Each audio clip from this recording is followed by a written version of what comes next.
दर्शकों नमस्कार। कार्यक्रम कृषि दर्शन में आपका बहुत बहुत स्वागत है।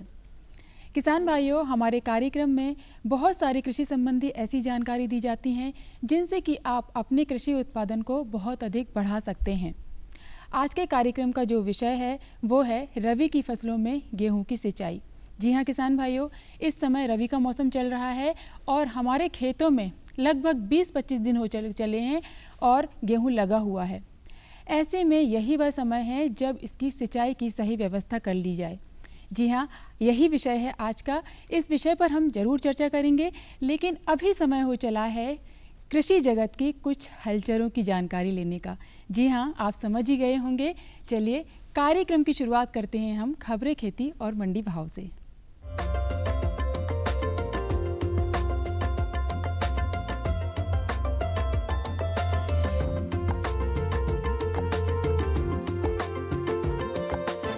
नमस्कार किसान भाइयों, खबरें खेती में आपका स्वागत है। आइए नजर डालते हैं कृषि की खास खबरों पर। मक्का खरीदी 31 दिसंबर तक होगी। गेहूं उत्पादकता बढ़ाने की सघनीकरण विधि। चने को तना विगलन रोग से बचाएं। आलू की कटवर्म से सुरक्षा। बकरी पालन से अधिक मुनाफा। किसानों से आग्रह किया गया है कि वह मक्का को इतना जरूर सुखाएं कि नमी का प्रतिशत निर्धारित मापदंड अनुसार ही रहे। खाद्य विभाग द्वारा विपणन 2016-17 में समर्थन मूल्य पर मक्का उपार्जन की अवधि 30 नवंबर थी, जिसे बढ़ाकर 15 दिसंबर किया गया था। अब मक्का की खरीदी 24 से 31 दिसंबर के बीच होगी। गेहूं की सघनीकरण विधि एक न्यूनतम विधि है जो धान की मेडागास्कर पद्धति के समान ही है। इस विधि में कम सिंचाई की आवश्यकता पड़ती है। प्रति पौधों में कल्लों की संख्या अधिक होती है। फसल गिरने की संभावना बहुत कम रहती है। प्रति पौधा दाने वाली बलियों की संख्या अधिक होती है। दानों का आकार मोटा व बड़ा होता है। अनाज व भूसे का उत्पादन अधिक होता है। सघनीकरण की प्रमुख विशेषता यह है कि इसमें कम बीज एवं पानी की आवश्यकता होती है। अधिक दूरी पर बीज बुवाई या पौधरोपण की जरूरत होती है। खरपतवारों को मिट्टी में मिलाना, जैविक खाद का प्रयोग एवं रोग एवं कीटों का जैविक नियंत्रण करना प्रमुख होता है। चने में तना विगलन रोग SR नामक कवक द्वारा होता है। इसे अंग्रेजी में कॉलर रांट कहते हैं। इसमें तने के आधार के पास रुई जैसा कवक जाल चारों ओर जम जाता है। तना वहीं से नब जाता है। इस रोग में पौधे अचानक सूखने लगते हैं। इसमें फसलों की औसतन 25 से 30% हानि हो जाती है। इसकी रोकथाम के लिए खेत की गहरी जुताई एवं बीज की देर से बुआई करनी चाहिए।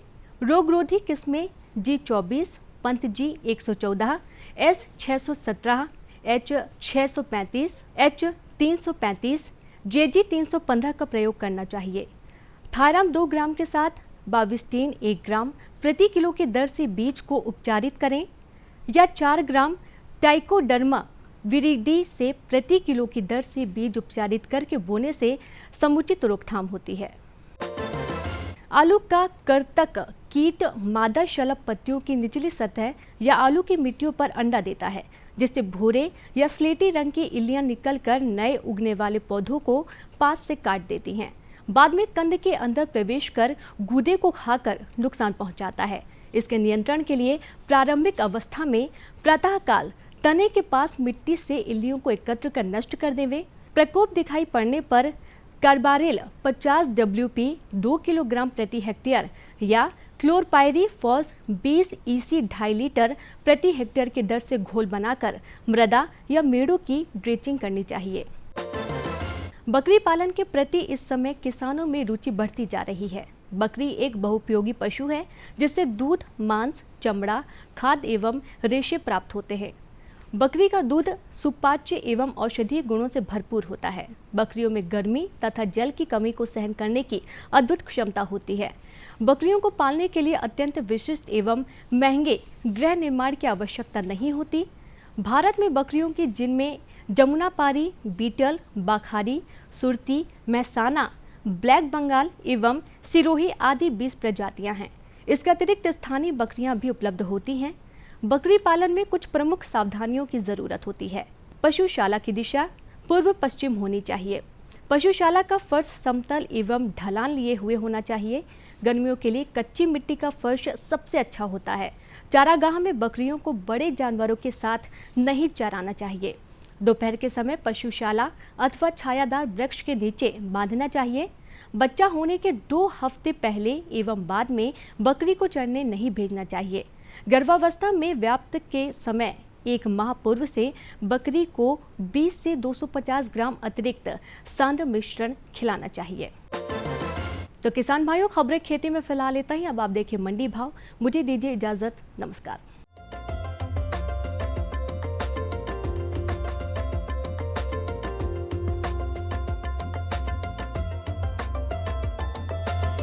सरसों के प्रति क्विंटल भाव इस प्रकार हैं।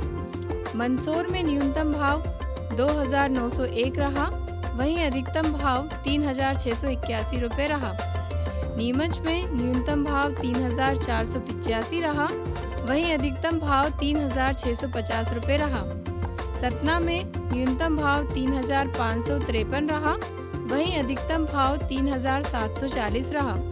शेरपुर कला में न्यूनतम भाव 2,601 रहा, वहीं अधिकतम भाव 3,480 रुपये रहा। आइए अब बात करते हैं अरहर की। बैतूल में न्यूनतम भाव 5,000 रहा, वहीं अधिकतम भाव 7,901 रहा। काला पीपल में न्यूनतम भाव 5,500, अधिकतम भाव 7,800 रहा। सागर में न्यूनतम भाव 7,500, वहीं अधिकतम भाव 9,100 रहा। रतलाम में न्यूनतम भाव 5,800 रहा, वहीं अधिकतम भाव 9,300 रुपये रहा। आइए अब बात करते हैं मसूर की। काला पीपल में न्यूनतम भाव 4,000 रहा, वहीं अधिकतम भाव 5,000 रहा। सागर में न्यूनतम भाव 4,000, वहीं अधिकतम भाव 4,500 रुपये रहा। पिपरिया में न्यूनतम भाव 3,050, वहीं अधिकतम भाव 4,325 रुपये रहा। मंदसौर में न्यूनतम भाव 3,301 रहा, वहीं अधिकतम भाव 4,550 रुपये रहा।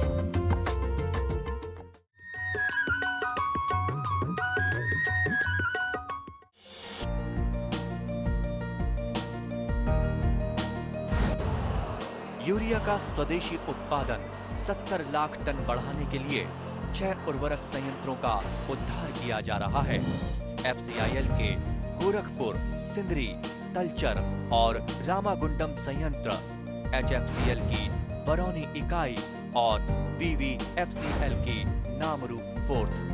सोने पर सुहागा ये है कि देश में अब बनेगा सिर्फ नीम लेपित यूरिया, क्योंकि इससे होगा किसानों का फायदा ही फायदा। अनाज का उत्पादन 10% तक बढ़ेगा। बढ़ेगी 10 से 15% नाइट्रोजन क्षमता।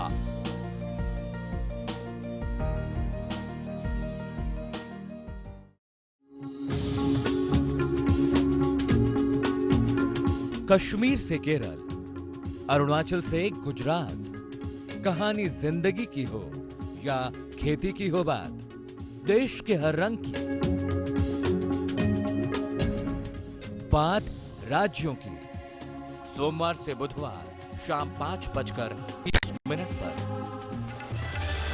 DD किसान, बदलते भारत की शान।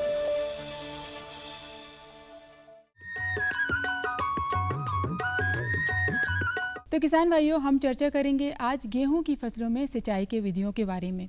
ये विधियां कौन कौन सी हैं और इनसे किस प्रकार लाभ लिया जा सकता है, कौन कौन से समय में इस प्रकार से सिंचाई की जाए जिससे कि आपका उत्पादन स्तर बहुत अच्छा हो चले। इस विषय पर हमें अच्छे से जानकारी देंगे हमारे विशेषज्ञ श्री कुमार सोनी जी, जो कि नवी बाग भोपाल में हैं। सिंचाई की उन्नत विधियों में हमारी एक विधि है रैन होस पाइप। रैन होस पाइप में PVC से हम एक 63 mm PVC से हम ये रैन होस पाइप जो हमारा 40 mm का होता है, डायमीटर का होता है, इस 40 mm डायमीटर में पाइप्स की पूरी पेरीफेरी पे छोटे छोटे छेद होते हैं। इस छेद से ये पानी छोटी छोटी बड़ी बड़ी बूंदों से होता हुआ पूरे चारों ओर ये फैल जाता है। इस पाइप्स में, रैन होस पाइप्स में आप इस फील्ड में 1 मीटर दाएं तरफ और 1 मीटर बाएं तरफ के एरिया को कवर कर सकते हैं। इस रैन होस पाइप से आप रैन होस पाइप को आप फील्ड में 40 मीटर दूरी तक आप फैला सकते हैं। इस रैन होस पाइप से आप पानी की बहाव विधि की तुलना में 30 से 40% तक की पानी की आप बचत कर सकते हैं। मैं किसान भाइयों को बताना चाहता हूँ, इस रेन होस पाइप को पर एकड़ आपकी लागत 18 से 20 हज़ार रुपये तक आपकी आती है। इस रेन होस पाइप को चलाने के लिए आवश्यक ध्यान ये रखें कि इस रेन होस पाइप को आपको 2 kg पर सेंटीमीटर दाब पर आपको चलाना है। अधिक दाब में ये पाइप आपके फटने की आशाएं बनी रहती हैं, इसलिए आपको प्रेशर गेज से आपको इसको 2 kg पर सेंटीमीटर स्क्वायर प्रेशर से आपको इसको ऑपरेट करना है। मैं किसान भाइयों को बताना चाहता हूं कि ये रेन होस पाइप आप 1 से 2 साल तक यूज़ कर सकते हैं। जैसे अभी आपको दिख रहा है कि हमने गेहूं में यूज़ किया है, साथ में हम इस पाइप को धान में भी आप इसका उपयोग कर सकते हैं। साथ में आप अगले सीज़न में भी इसको 2 साल तक आप इसका इस्तेमाल कर सकते हैं। 2 साल के बाद इसकी लाइफ आपकी कम हो जाती है। आइए किसान भाइयों, अब हम चर्चा करते हैं पोर्टेबल स्प्रिंकलर की। पोर्टेबल स्प्रिंकलर को आप 6 बाई 6 दूरी पर आप फील्ड में आप लगा देते हैं। इस पोर्टेबल स्प्रिंकलर को आप ड्रिप में उपयोग होने वाले पाइप से भी 16 mm की प्लेन लेटरल से आप जोड़ दिया जाता है।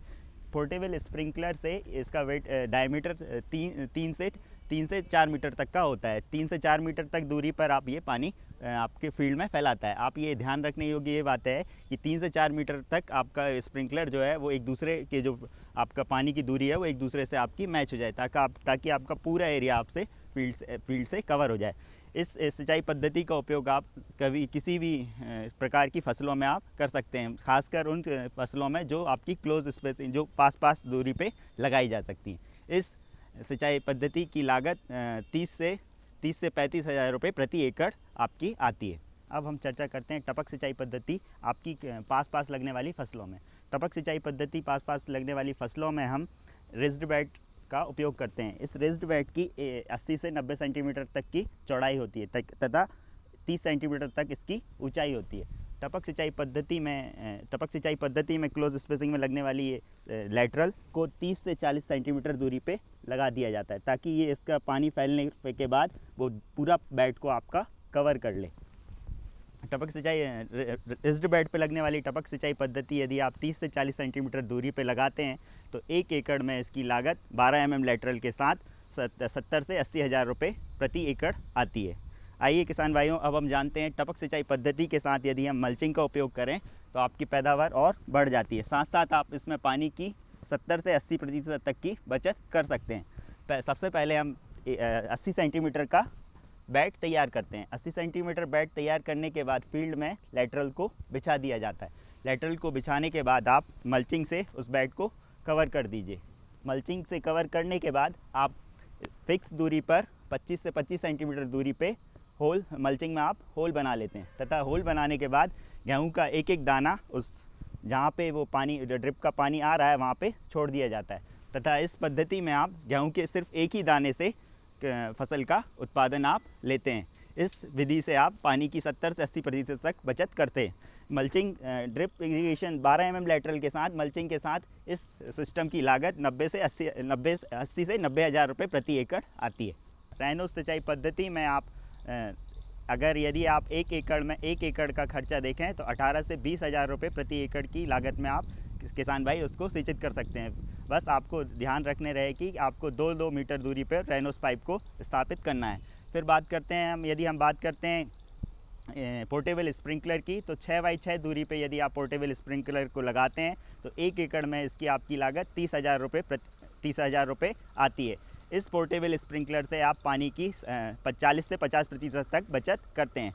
हम बात करते हैं टपक सिंचाई पद्धति की रेज्ड बेड पे, तो रेज्ड बेड पे यदि आप 30 से 40 सेंटीमीटर दूरी पे लेटरल का उपयोग करके टपक सिंचाई पद्धति का इस्तेमाल करते हैं तो इसमें आपकी लागत 80 से 90 हज़ार रुपये आपकी आती है।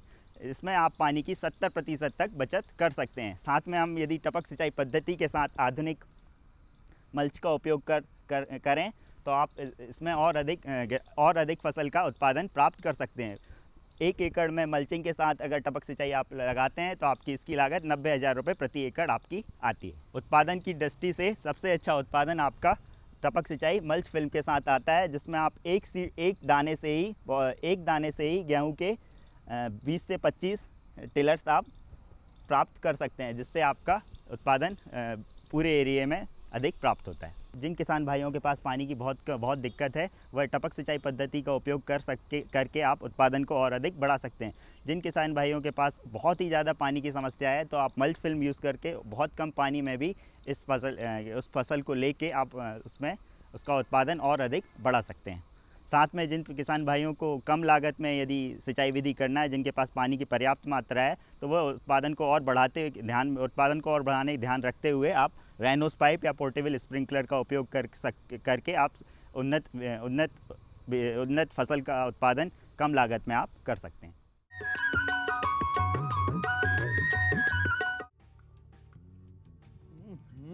सब्जी में मसाला ज्यादा है। कितनी बार कहा है कि जितनी जरूरत हो बस उतना ही डाला करो। अरे मुझसे तो ऐसा कभी कभार होता है। और तुम जो हमेशा खेत में अनाप शनाप कीटनाशक डालते हो, उसका क्या?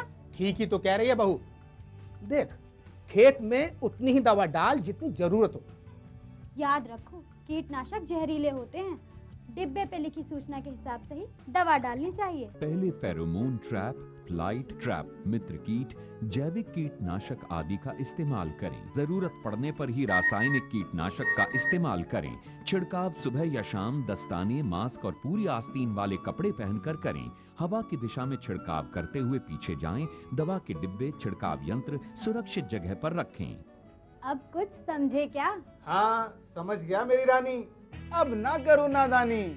इसने पिला दिया ना तुझे पानी।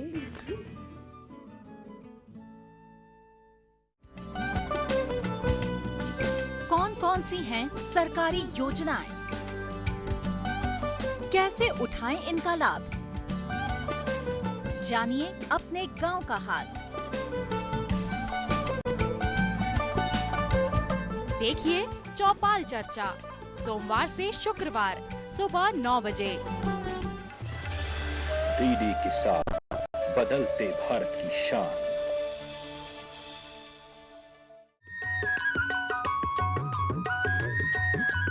व्यवसाय कोई भी हो, लगन और मेहनत उसमें बहुत आवश्यक है, और साथ ही इसमें यदि कोई प्रेरणा का स्रोत मिल जाए तो निश्चित तौर पर सफलता है। ऐसे ही हमारे कार्यक्रम का ये विषय है सफल किसान, जो कि हमारे अन्य कृषकों के लिए प्रेरणा का विषय बना हुआ है। तो आइए आज हम एक बार फिर आपको एक सफल किसान से मिलाते हैं, जिनका नाम है रमाकांत रघुवंशी जी, जिन्होंने बड़ी मेहनत और लगन के साथ अपनी कृषि में बहुत अधिक अच्छा मुकाम हासिल किया है। आइए मिलते हैं उनसे और करते हैं उनसे चर्चा। हमारे साथ हैं ग्राम माजरकुई, तहसील रेहटी, जिला सीहोर के एक नौजवान किसान, जो हमें जानकारी देंगे कि पढ़ लिख कर हमें खेती क्यों करना चाहिए और जैविक खेती से क्यों हम अधिक लाभ कमा सकते हैं। रघुवंशी जी, आपका कार्यक्रम में स्वागत है जी। आप हमें सबसे पहले जब बता दें कि आप खेती की तरफ ही क्यों गए, पढ़ लिख के, और नौकरी तरफ क्यों नहीं गए? हम पहले नौकरी के लिए मैं अप्लाई किया था, तो नौकरी हमें मिल रही थी 6-7 हज़ार की। नौकरी में हमने देखा कि हम बाहर रहेंगे तो नौकरी में हमें 6-7 हज़ार में कुछ नहीं बच पाएगा। अब ज़मीन है अपने पास, तो क्यों ना अपन अपनी ज़मीन में खुद जाके करें। अब पिताजी तो क्या करते थे, उन्होंने पुरानी पद्धति से अच्छा DAP मार दिया, यूरिया मार दिया, तो वो क्या हमें बहुत महंगी खेती पड़ रही थी। तो यहाँ KVK से संदीप सर ने जाके हमें थोड़ा सा जानकारी दी कि आप क्यों ना जैविक खेती करा जाए। तो मेरे यहाँ मैंने वर्मी कंपोस्ट लगाया। आज मेरे को ये साल भर हो गया इस KVK से जुड़े हुए, और संदीप सर ने मुझे जो जानकारी दी KVK से जैविक खाद की। तो आज हम क्या करते हैं, पहले पिताजी हमारे 2 बोरी DAP और 4 बोरी यूरिया एक कुंटल 1 एकड़ में जाता था अपना। हाँ, तो और बीज भी हम क्या करते थे, 1 एकड़ में 1 कुंटल डालते थे। तो हम बीज भी अब क्या करते हैं, सर तो बताते हैं 45 किलो, तो हम क्या करते हैं थोड़ा सा अपनी तरफ से बढ़ा देते हैं उसको 50 किलो या 60 किलो पर एकड़। हमें बीज भी बच गया। इसके बाद फिर हम जैविक खाद डालते हैं तो हमें DAP बच जाता है। अभी हम क्या शुरू में DAP एकदम से कम नहीं कर रहे हैं। पिताजी हमारे 2 बोरी मारते थे, आज मैं 1 बोरी मार रहा हूँ। 1 बोरी DAP मिलाता हूँ और अपनी 2 बोरी यूरिया, जिसमें हम धीरे धीरे यूरिया भी कम करते जा रहे हैं, तो हमें यूरिया का बचत हुई। आप हमें ये और बता दें, अभी आपने वर्मी कंपोस्ट के बारे में बताया जी, ये कैसे तैयार करते हैं और इसका उपयोग कैसे करते हैं? ये वर्मी कंपोस्ट हमें यहाँ से जैविक वर्मी कंपोस्ट दिया हुआ है, तो ये सर ने दिया। उसमें फिर हम क्या करते हैं, पहले अपना जो घोड़ा पड़ा हुआ है उसको उस पैकेट में पूरा डाल देते हैं, तो वो करीबन बन जाता है अपना 10 कुंटल के करीब गोबर, जो अपना पुराना रखा हुआ है। नया नहीं डालते हैं उसमें कभी भी, क्योंकि नया डालेंगे तो अपने क्या केचुए मर जाते हैं, वो क्या भाप के द्वारा गर्म बना रहता है। तो पुराना जो अपना गोबर का पुराना ढेर लगा हुआ है उसको हम उस पैकेट में डालते हैं। उसके बाद उसमें हर रोज़ हम 2 बाल्टी पानी छींटते हैं ताकि अपने केचुए मरे नहीं। बाकी अधिकतर हम केचुए इसका उपयोग कैसे करते हैं? जैसे आपने तैयार कर लिया, हाँ, तैयार कर लिया, खाद तैयार कर लिया और कंपोस्ट तरीके से अलग करते हैं, वर्मी कंपोस्ट अलग होता है। हाँ, तो इसको खेत में कैसे, इसका उपयोग कैसे करते हैं? इसको उपयोग हमने अभी मिला के गेहूँ बोया है मैंने। अच्छा। जिसमें क्या DAP की मात्रा मैंने कम कर दी है। उस एक एकड़ में मैंने यही प्रैक्टिकल करके देखा है। इसके बाद धीरे धीरे मैं आगे बढ़ाता जा रहा हूँ। मेरे 2-3 कंपोस्ट तैयार हो चुके हैं। ये खाद हमें जैसे मैंने इसको करा था नवंबर से पहले उधर, तो 2 महीना 2.5 महीने में ये खाद हमारा तैयार हो गया था पहले वाला। तो पहला मैंने बोरी में निकाल के रख दिया था ये बोनी के लिए, ताकि इस बोनी में मैं मिला के बो सकता हूँ। तो इसको हम निकालते हैं जब 2.5 महीने में ये बिल्कुल अपने जैसे चाय पत्ती होती है, चाय पत्ती का भुरभुरा खाद जैसा हो जाता है ये चाय पत्ती जैसा। तो इसको हम निकाल के बोरी में रखते हैं और बोरी में से निकाल के अपने बीज जो है उसको बीज के साथ मिला के सीडल से हम बो देते हैं, जिससे मेरे DAP की मात्रा कम हो गई। इससे हमें बेनिफिट मिल गया।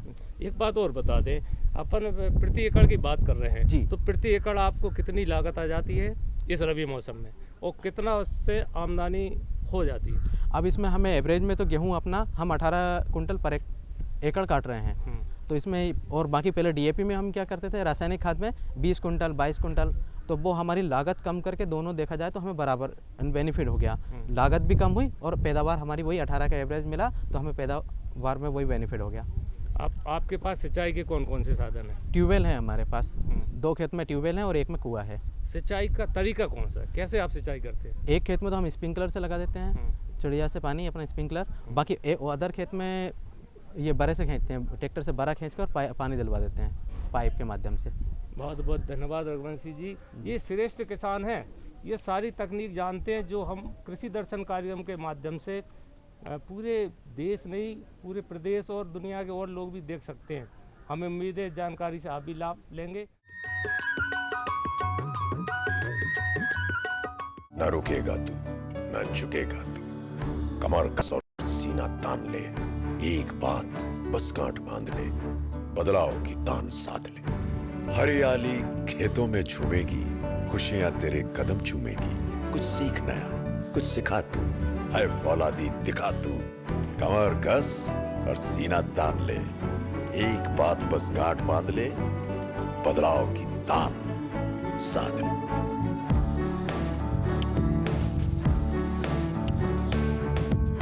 दूरदर्शन किसान, छेड़ो बातें बदलाव की। पशु नहीं अभिमान है, किसान भाई की शान है, आय का है माध्यम, परिवार का सम्मान है।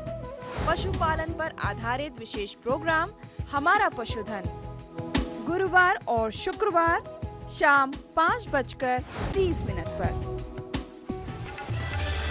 DD किसान, बदलते भारत की शान। मुद्दा 1, खरीफ की फसल का मतलब ही यह है कि भाई जो मानसून की बारिश होगी उसी पे ये फसल जो है आगे चलेगी। राय अनेक, फसलों का और प्रजातियों का चुनाव सही से करें। विषय विशेष पर होगी जमकर बात। कैसी भी परिस्थिति आएगी तो किसान डटा रहेगा, किसान डटा रहेगा तो देश के लिए अन्न पैदा होता रहेगा। देखिए विचार विमर्श शुक्रवार शाम 7:30 पर। DD किसान, बदलते भारत की शान।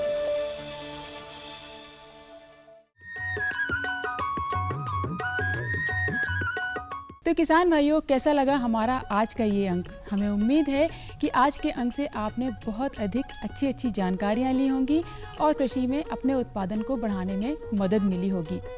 अगले अंक में कुछ और कृषि संबंधी जानकारियों के साथ हम एक बार फिर हाजिर होंगे।